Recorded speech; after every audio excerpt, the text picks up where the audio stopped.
Welcome to another edition of Boxing from your host, The Islander, and this is the results and preview show. Week ending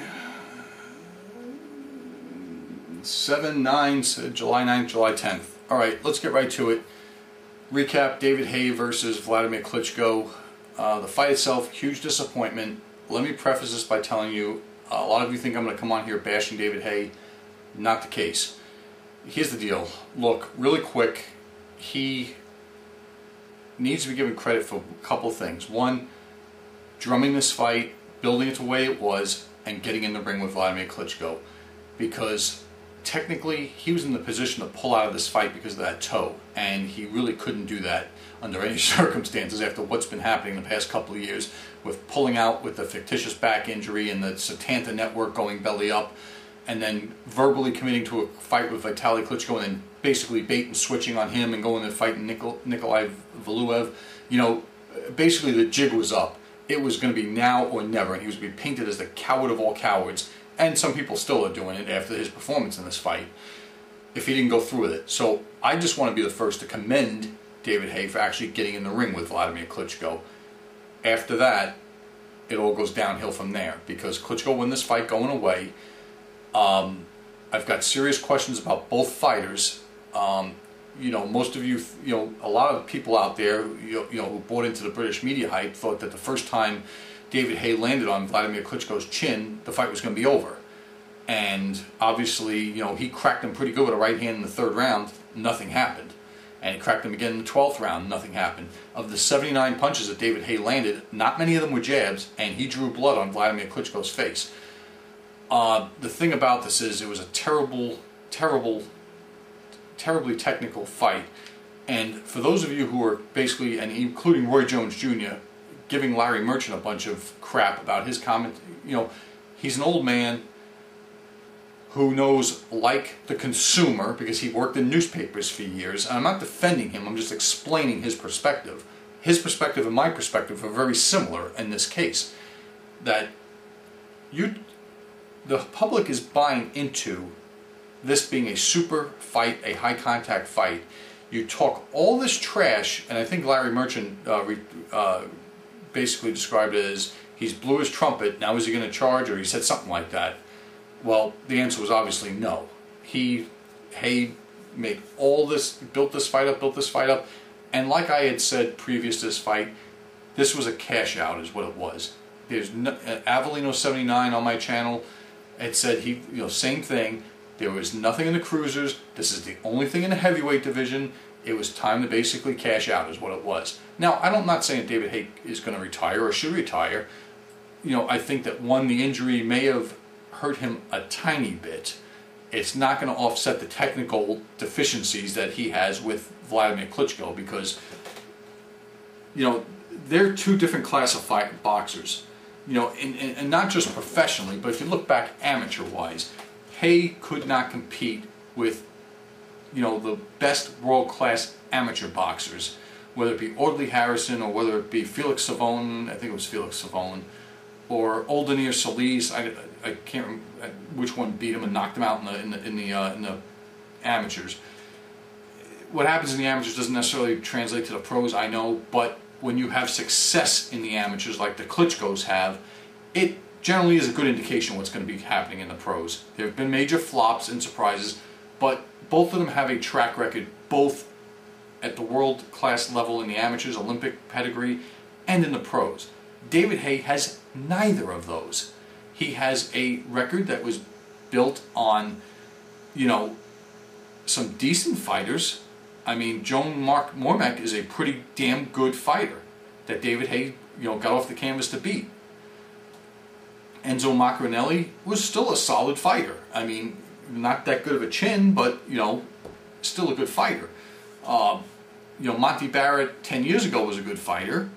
Audley Harrison was another one like David Haye, or actually he's not like David Haye, who was very successful at a later stage of his career in the amateurs, and not so good making the transition to the pros. But these guys, David Haye's fought a handful of guys, whereas Vladimir Klitschko's fought a mess of people. You think about this. You pull Ray Mercer off of Vladimir Klitschko's record, and you say, who has David Haye fought who is as technically good or dangerous as Ray Mercer? Carl Thompson? Mormac? No. I mean, I'm thinking hard now. Nikolai Valuev? No. I mean, Ray Mercer would have broke that guy into pieces. I mean, so this is where I'm going with this, is that, you know, like I said before the fight, this may have been a cash out, but, you know, I don't think we got the best effort from David Haye. And I think that once he hit Vladimir Klitschko with his right hand in the third round, nothing happened. I think in his own twisted mind, he thought that the first time he hit Klitschko, he was going to have him on rubbery legs, and then he's going to jump in and pounce all over him, ambush style. You know, the thing is, and you know, I'm not that happy with Vladimir Klitschko's performance either. You know, he had opportunities to, you know, he did bring the fight to Haye, and he was moving forward most of the fight, but he had opportunities where Haye was laying on the ropes. He had opportunities where Haye had his hands down to actually just launch a salvo. And the thing that I really want to, that I blame Vladimir Klitschko about in this fight for a knockout not happening is, many times when the two of them got close together on the inside before Haye did a flop to the canvas, he could have hit Haye to the body. He could have hit Haye with an uppercut. He could have hit. He just wouldn't let his hands go at close range. And the thing is I think that neither, you know, I said this for, you know, forever before the fight, that Haye couldn't fight on the inside. Well, Vladimir Klitschko is just as bad, if not worse, on the inside. And the thing, imagine this. Imagine if Lennox Lewis was fighting David Haye. What would have happened? Knockout before the 5th round. The fight would look exactly like Vladimir Klitschko's fight against Shannon Briggs. It would look exactly like that. There would be some anxious moments for Lennox Lewis. Haye would land on him with power. Lewis would, you know, right himself like he did against Vitaly Klitschko, and then start lashing back. And eventually the power would get to that chin, and down he would go, and that would be it. Because Lennox Lewis, for a big man who fought very effectively Emanuel Stewart style from the outside with a jab and the right hand and keeping somebody at a distance, when he was on the inside, he can still land devastating punches. And he didn't look to do that, but he could do that.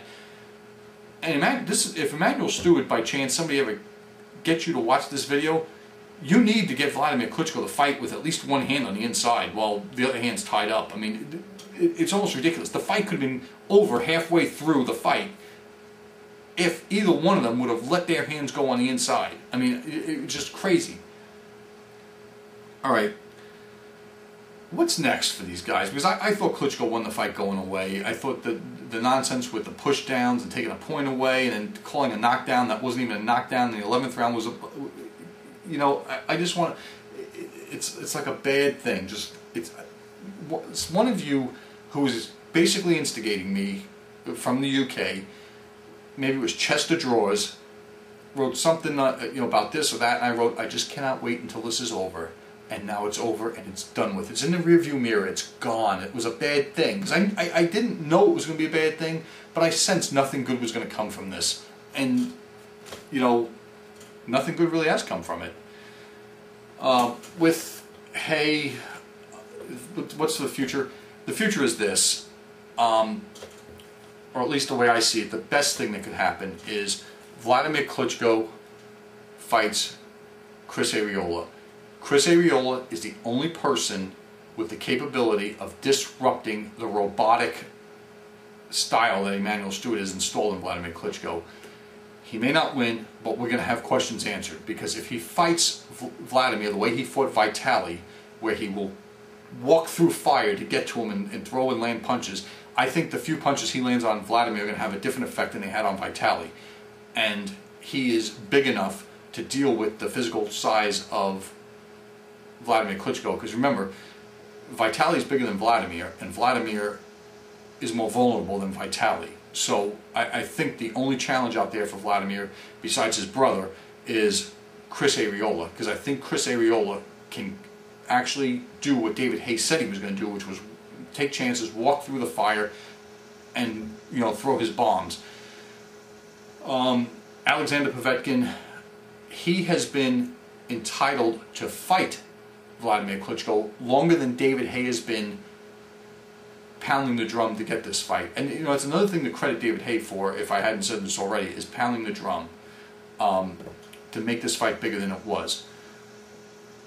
For Haye, what's next for him? I would look to the winner of the Vitaly Klitschko, Tomas Adamek fight in September.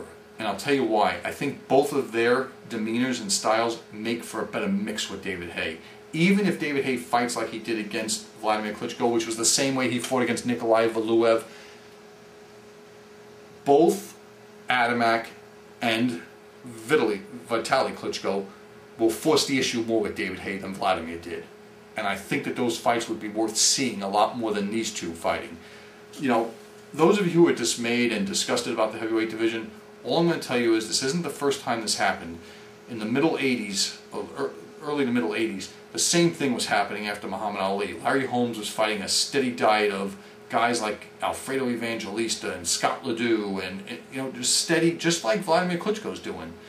Before titles started splintering, Michael Spinks moved up from light heavyweight. You see, that's the thing. David Haye wanted you to believe that he was something special, that he was just like Michael Spinks and Evander Holyfield. He's not. He's not. He's an opportunist is what he is. And just, you know, I can't get that through your heads enough, that he is an opportunist. Nothing else is going on. He had the opportunity to sell you on, you know, this idea that he was going to decapitate the Klitschkos. I mean, that's one of the reasons why I'm upset about this. But I would like to see him fight the winner of Vitaly and Adamek, because I think a fight between Adamek and Haye would be one hell of a fight. And I think a fight between Vitaly and Haye would definitely bring a better end result, no matter who wins, than this fight did. Because Vladimir Klitschko is very good at playing keep away. Chris Arreola is the only one that can break up that game of keep away, in my opinion. Okay. Somebody also, a couple of you also wrote me asking me about if I watched Dwyer's video. Let me preface this by telling you that I really like and respect Dwyer. I subscribe to him. I follow his advice most of the time. I had a couple of problems with that video. One of them is basically relegating David Haye to be some type of renaissance man, comparing him to Cassius Clay going in the ring against Sonny Liston, or to the great the basketball player he was talking about, not Wiltshire, Bill Russell. That he, listen, this is a message to Dwyer, and this is a message to those of you asking me these questions. David Haye shouldn't be mentioned in the same sentence with Cassius Clay or Muhammad Ali or Bill Russell. He is nothing of the sort. He is a very good boxer who is a very good opportunist, and I'll leave it at that. He is way better than average. He will beat most fighters out there, but he's not one of the elite. And Bill Russell and Muhammad Ali or Cassius Clay are not even in elite status. They're in legendary, Hall of Fame, one-of-a-kind status. David Haye doesn't need to be mentioned in the same sentence with those guys, okay? Vladimir Klitschko and Vitaly Klitschko don't even need to be mentioned in the same sentence as those guys either. So don't take this as me playing favorites, because I don't even rank Vladimir Klitschko all time yet. You know, he's active. It's kind of like people who ask me about Pacquiao. You know, Pacquiao holds a way higher place in history than Vladimir Klitschko does to me. And it's not through any fault of his own. It's not his fault he has lack of competition. You know, he's never going to fight his brother, and I'm not going to even get off on that tangent. But getting back to the Dwyer video, that's problem number one I have it. Problem number two is, he sold a lot of you on the fact that David Haye was going to do well because of a guy named Adam Booth, his trainer. I think Above Beneath from New York wrote on my channel that he had done some research on Adam Booth, and about the time of Haye's fight with Macaronelli. And besides working with Haye, really there was nothing else on his dossier, or resume I should say, that would lead anybody to believe that he was anything special of a trainer. Obviously he's a good trainer, but he ain't in the same league as Emmanuel Stewart. He ain't in the same league as Freddie Roach. He ain't in the same league as Floyd Mayweather Sr. He's not in the same league as Buddy McGirt. He's not in the same league as Jimmy Montoya. He's not in the same league as the famous Jackie McCoy from California. He's not in the same league as any of these elite trainers. You know, I wouldn't even say he's on par with Ryan Shields. I mean, he's just not. He's not on par with Nazim Richardson either. I mean, we're talking about elite, and this guy is not in the same league. Dwyer drops his name, and a bunch of you come to me saying, don't you think, Haye's going to have a different fight plan to basically undo Emanuel Steward because Adam Booth? No! What's this guy have on his resume? He's David Haye, George Groves, and I forgot somebody else that he'd worked with. That's just like, like a up-and-comer or something like that. That's it! The guy has no credentials to show for it. And somebody's making a video, and again, I say this not out of anger or disgust or malice to Dwyer, but sometimes his videos are paralysis by analysis. Over-analysis is what it is, and that's what causes the paralysis. Adam Booth had zero outcome on this fight. David Haye is going to be in this position regardless of whether Freddie Roach trains him, regardless of whether Enzo Calzaghe trains him, whether or not, Buddy McGirt trains him, Floyd Mayweather Sr. trains him. He was going to be in this position anyway, at some point in his life. He's going to be in this position. It's not because Adam Booth he's in this position. He is a very good boxer, and he was going to be in this position to be a cruiserweight champion with or without Adam Booth. I'm sorry to disagree with those of you who think otherwise, but I'm not slacking or dissing Adam Booth or Dwyer. I subscribe to Dwyer. I respect him. He's not always right about his predictions, as I'm not always right. We do miss some from time to time. But giving somebody a piece of information that has absolutely nothing to do about the subject, I find it to be, I don't know, I just don't find it to have any bearing on what happened, or what was going to happen.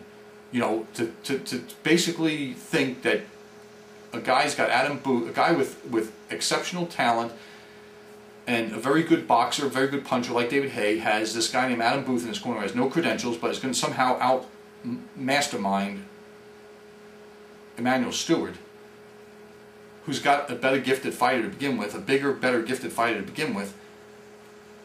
It doesn't compute in my mind. There's nothing to compute in my mind about that. It was useless information. It didn't have an outcome on the fight. It didn't have any bearing on the fight.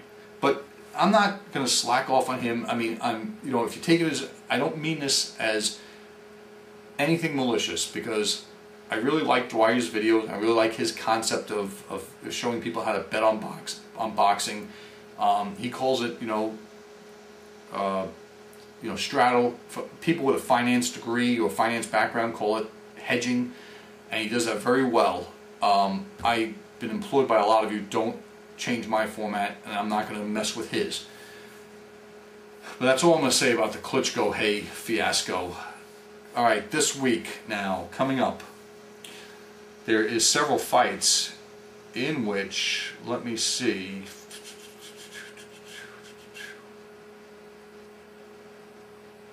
all right, Atlantic City, New Jersey on Saturday the 9th. This is very important. I haven't talked about this yet because this fight was signed and stuff since during my hiatus. Chris Arreola is going to be fighting Friday Ahunaya, who is very dangerous, by the way. This is going to be definitely a test. Arreola, if he's in shape, will be in better condition, like he was for his last fight, will be in better condition. Ahuyana, or whatever you pronounce his name, I've seen him on ESPN a few times. Not always in the best condition, but very dangerous puncher, and they fight similarly. Not exactly the same, but they do fight in a similar, crowd-pleasing manner. So this is a real test for Chris Arreola. Johnny Gonzalez, and I'm not sure if this is accurate because I think they may have even changed the venue. I don't think he's fighting on this undercard, or he was supposed to. Got him listed as fighting Thomas Villa. Unless he has a letdown, he should win that fight. But the main event's the one that's very intriguing here. Paul Williams, coming back from his knockout loss to Sergio Mora, is taking on Williams-Lara, who's having a big jump up in competition. 12 rounds, junior middleweight. All right, there is some analysis to do here. Williams, how he's going to be basically cope after a devastating loss. This is like beyond his wildest dreams kind of loss. A one-punch, KTFO is what this was at the hands of Sergio Mora, who's not known for big knockout power. All right, of questions of his chin. And again, Lara, coming off his last fight, which was a contentious draw that he barely pulled out. Here's the thing. Both of these guys are perfect foils for each other. Something is going to give. Williams, tall, rangy guy, lots of volume, crowds his foes, can fight on the inside, and fights probably better on the inside, crowding his opponent, against Lara, who is way better at the end of his punches.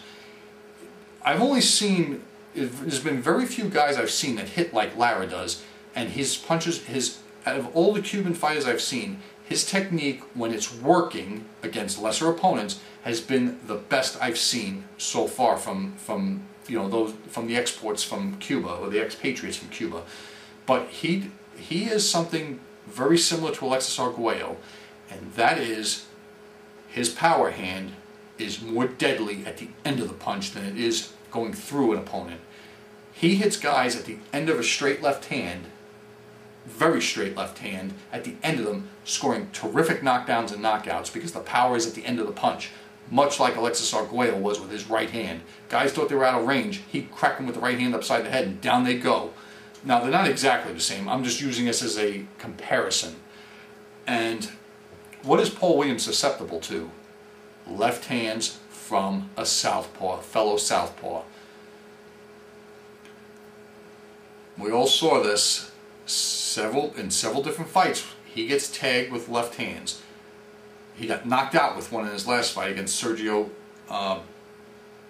If I said Sergio Mora, I misspoke. Sergio Martinez earlier. If I said that earlier, I misspoke. Sergio Martinez. He was tagged with left hands all night long in the first fight and knocked out by one in the second fight. When he lost his welterweight title, he got tagged with lead left hands all night long. Let me put it to you this way. If Williams is able to close the distance right away on Lara and basically smother him like the guy did in Lara's last fight on ESPN, it's going to go Williams' way. If Lara is able to connect on Williams at long range with that left hand, there's going to be another knockout. And there's just I don't think Williams' chin is that good to begin with, and Lara's power is for real. The problem is Lara has to keep distance from Williams. Williams has to be on top of Lara, and they both do each of these things very well. So it's a toss-up. My gut's telling me Lara's going to knock him out, but at the same time, I think the moment, the expectations, the pressure, because the pressure's on Williams to look good, and he may make a mistake doing it, but I could see him overwhelming Lara with his volume. So the fight could go either way. Showtime, Carson, California. This is a biggie. Kermit Cintron has taken on Carlos Molina, who I believe, I think that was the guy that fought Lara last. I would expect Cintron, better than Lara, more experienced, to be able to maintain his distance and drop right hands on Molina, and he's boxed better at junior middleweight, Cintron has. I would expect Cintron to take this fight. Brandon Rios defending his WBA lightweight title, the real WBA lightweight title, for the first time against Urbano Antillion. Here's the thing. This is a good fight for Rios and a not so good fight for Antillion. Antillion's window at the world title is slowly closing. It's only like this big now. Brandon Rios is a very big lightweight, a very tough lightweight, a very tough kid. And the thing about it is I'm not sure, with all the power that Antillion has, when he's fighting these bigger lightweights, and I wouldn't even consider Humberto Soto a bigger lightweight moving up from featherweight. He does have a big frame, but not as big as Brandon Rios. I don't think he's going to be able to make a dent in Rios, and I wonder how much his body's been through with the wars he's been through. You look at their one common opponent, and I should have brought that up. My memory is not what it used to be. And they both have opposite results against the gentleman from Venezuela. What the hell's wrong with my memory? There's just too much stuff to remember. And I don't have any of this written down either. Any day now. But I expect Brandon Rios to win this fight, and possibly by stoppage. Unless, hopefully, if his hand hasn't healed correctly, I'm curious. They're both coming off very tough fights last time out. Antillion was maybe 1 or 2 rounds away from being the WBC champion, and one less low blow away from having a draw with Soto. Many of you are asking, why is Soto not fighting Antillion? Well, the thing is that Soto is trying to break away from Top Rank, and for good reason. Top Rank owes him a lot of money, and a lot of that stems from, you know, I know some of you are thinking this is great, Bob Arum's ripping off Soto just like Don King was ripping off guys. It's not really that cut and dry. I'm not defending Arum, but the thing is that Soto was under contract with Top Rank, and he fights a lot of non-title fights in Mexico and obscure places. And when he did that, Top Rank can't promote every one of his fights. It's kind of like, you know, Julio Cesar Chavez used to fight a lot of non-title fights in smaller scale markets in small towns in Mexico and things like that. And it's not like Don King promoted all of them. So they farm out the promotion to a third party. And I think it was I can't remember the guy's name, who the promoter was, but the guy was not paying Soto what he was contracted to make from Top Rank, and from what I understand, he didn't get all his money for fighting, you know, for the title defenses he made, which I think was supposed to be $1.3 or $1.4 million per fight, or several hundred thousand per fight, depending upon who the contender was. All right, it was Miguel Acosta who stopped Urbano Antillion in 7 rounds, and then got stopped in 10 rounds against Brandon Rios the last time out. The thing is that Acosta hurt both of them. He had Rios about ready to go in the 4th round of that fight, in bad trouble, and he had done enough to offset Antillion until he caught him with an uppercut and knocked him down and basically followed up and finished that fight. The thing about this is, I'm not saying Antillion doesn't have a chance, because he does have a puncher's chance. I just think that Rios should be more durable, bigger, stronger, more active, and I think it's going to come down to which guy takes the other guy's punch better, because it wouldn't surprise me if Rios is on the wrong end of a knockout in this fight. I highly doubt it. Antillion, I just think there are too many miles on that odometer. I think that, again, that window of opportunity has basically closed, or it's about to close. This is the last gasp. And I've seen fighters like a Jesse James Leija, like Jorge Arce, who've been counted out and have basically jumped through that window and busted it wide open. So it should be a good fight. This one, you can guarantee, is going to be a high contact, high action fight. I would expect it to last into the middle rounds. My gut tells me Rios is going to pull this out. I wouldn't be surprised if Antillion does too, but the odds are against it. And I like Rios by a middle to late round stoppage or a decision. That's going to do it for this edition of Boxing Info. Stay with me and we'll try to do a recap.